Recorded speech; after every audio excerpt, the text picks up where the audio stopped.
Ipagluluto muna kita ng lumpiang Shanghai na paboritong-paborito mo. Hi guys, ngayong araw nga pala dahil tapos na naman ang buong panggabi na duty namin. Eto at pauwi na naman kami ng accommodation. Sobrang bilis nga ng oras, pumasok kami ng gabi at uuwi kami ng may araw. Hindi mo na talaga mapapansin ang oras kapag sobrang dami ang ginagawa mo. Eto na nga at nakasakay na kami sa service at isang oras na naman ang biyahe namin neto. Medyo malayo din kasi yung supermarket na pinapasukan namin mula dito sa accommodation na tinutuluyan namin. Kahit nga may sariling service kami hatid sundo ay talagang nakakapagod sa biyahe.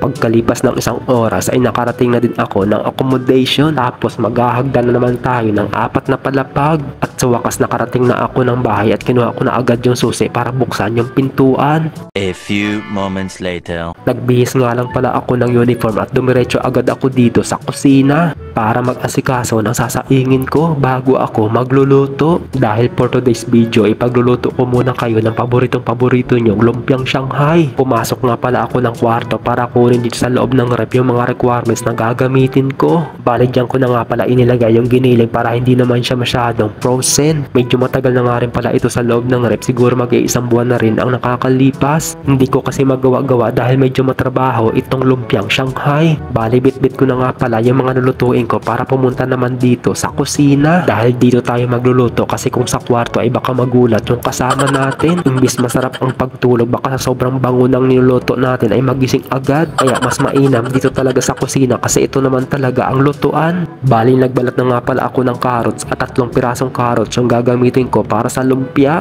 Medyo matrabaho nga itong gagawin ko kasi wala akong food processor. Kailangan natin dito manumanuhin ang paggayat para mapino. Ganyan nga lang pala ang ginawa ko para mapino ng gusto. Medyo nakakapagod nga at nakakangalay sa braso. Mas maganda sana talaga kapag may food processor kasi mas mabilis itong mapino. Pero okay lang din naman yan kasi mabilis din naman magtagtad itong mga kamay ko. Bali ang ginamit ko nga pala dito ay frozen na chicken na giniling. Tapos ipaghalo-halo lang natin ito lahat, bawang, sibuyas at carrots. Ngayon naman ay maglalagay ako dito ng pamintang durog, magic sarap ako at asin. Tansya-tansya nga lang pala ang paglagay ko dito at maglalagay ako dito ng 2 pirasong itlog. Tapos maglalagay din ako dito ng konting cornstarch. Bali kasama na nga pala ito doon sa 2 pirasong itlog na sinabi ko kanina, hindi ko lang isinabay. Tapos mekos-mekos lang natin yan. Ipinaghiwalay-hiwalay ko na nga din pala yung wrapper na gagamitin ko sa pagbalot. Gagamit nga din pala ako dito ng cornstarch or harina para sa pangpahid, para maging maganda ang pagkatikit at hindi masira kapag prenito na. Madali nga lang din pala itong gawin. Lagyan mo lang ng karne yung wrapper tapos tupiin mo yung magkabilang dulo saka mo siya i-roll.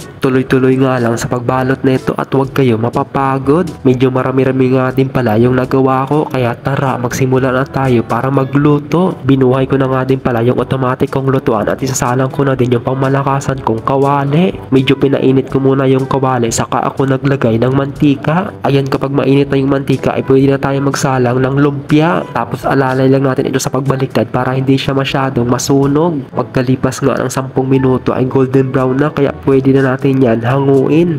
Bali naglagay nga pala ako ng tissue para ma-absorb niya yung excess na mantika. Kumuha na nga din pala ako ng ketchup kasi ito na yung gagawin kong pang sausawan. Masarap din dito yung sausawan na suka tapos maraming pipino at maraming sibuyas. Pero mas gusto ko yung ketchup at medyo maanghang-anghang. Pero bago yan, tara kain po tayo. Sobrang sarap din talaga itong lumpia, hindi nakakasawa. Pwedeng pang ulam at pwedeng pang merienda. Kaya kung ako sa inyo ay subukan nyo na din itong gawin. Ipagluto nyo na rin yung mga mahal nyo sa buhay at sigurado ako magugustuhan nila ang ganitong recipe. So ayun guys, hanggang dito na nga lang din pala ang mini vlog natin. Kaya hanggang sa muli, huwag yung kakalimutan i-follow ang munting page natin.